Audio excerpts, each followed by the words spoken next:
What is going on, ladies and gentlemen? Welcome to your 47th HTML5 tutorial, and in this lesson I'm going to be teaching you guys how to take that web application you made and turn it into more of a desktop application. And we want to do this because there are a couple things that differentiated this dumb old drag and drop program from something a user would expect on their desktop.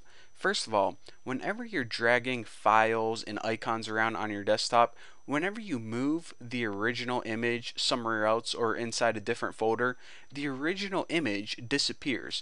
The user probably isn't expecting that image to stay there, so it may confuse them a little bit. So I'm going to be teaching you guys how to make this original image disappear whenever you move it, and also whenever you're dragging something on your desktop or in a software application, whenever you drag it into an area that you're able to drop it in, there's a little indicator to let the user know that it's okay to drop here. And this may be changing the border color or changing the background color. And it just helps clarify to the user, okay, it's okay to drop these files or these icons here. So that's what we're going to be doing in this upcoming tutorial. So what we need to do first is we need to work on the functionality of getting this image to disappear. Now we want this image to disappear whenever the user is done dragging it. So instead of start drag, we need to add an additional event listener for drag end. Now let's go ahead and call this function end drag, and this end drag function is going to be called whenever they are done dragging the image. And all this function is going to do is it's going to make this image disappear. So that's all that's going to do.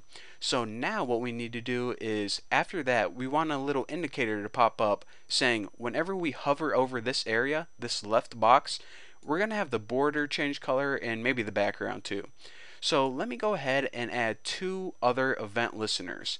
So let's go ahead and copy this event listener for the left box and paste two other ones. And I know my screen kind of went wild there, but these are the two ones that I just pasted right here. So instead of drag over, drag over, drag over, change this first one to drag enter, and change this second one to drag leave. If I can move my mouse out of there, drag leave. So basically, whenever we enter the area of the left box, we want it to change a color, and whenever we leave the area, we don't want it to stay that color, we want it to change back to the original color, blue border with a white background. So we need to explicitly say that. So instead of just putting that function prevent default in there, we're going to be making our own custom functions. Now let's just go ahead and name it the same as this. We'll name our function drag enter and drag leave to, not confuse you guys at all.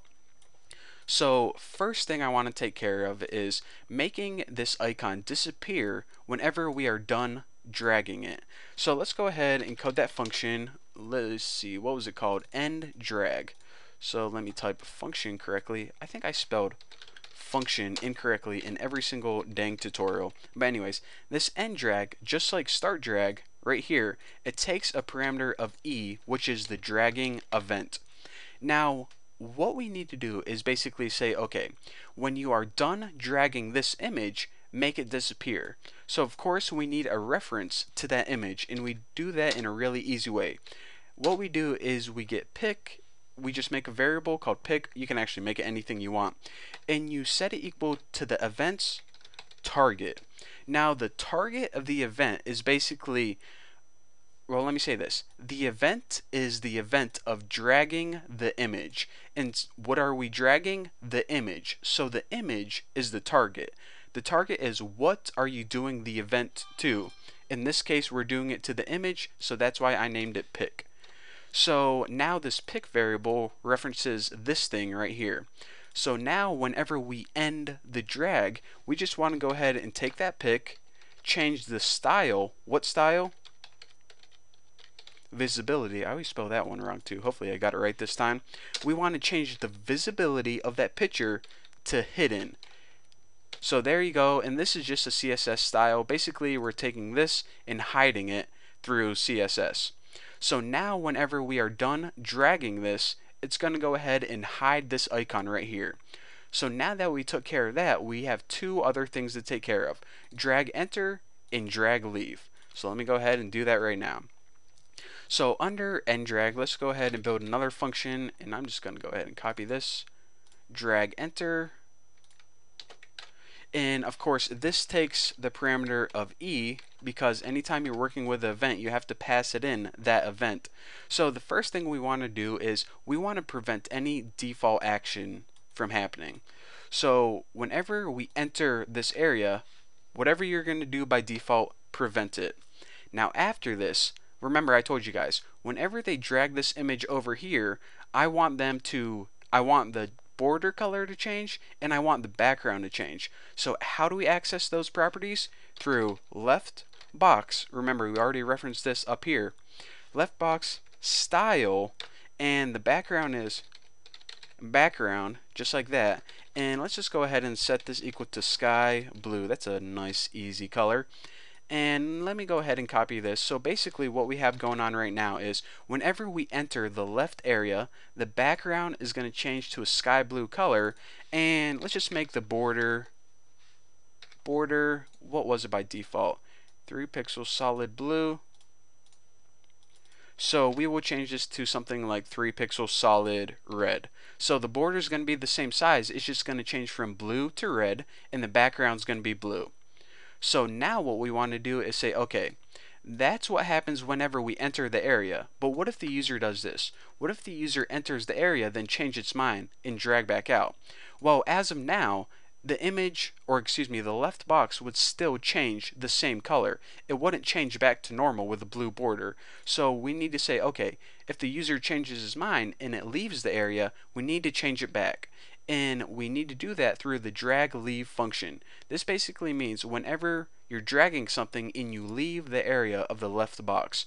So let me go ahead and just go ahead and copy this.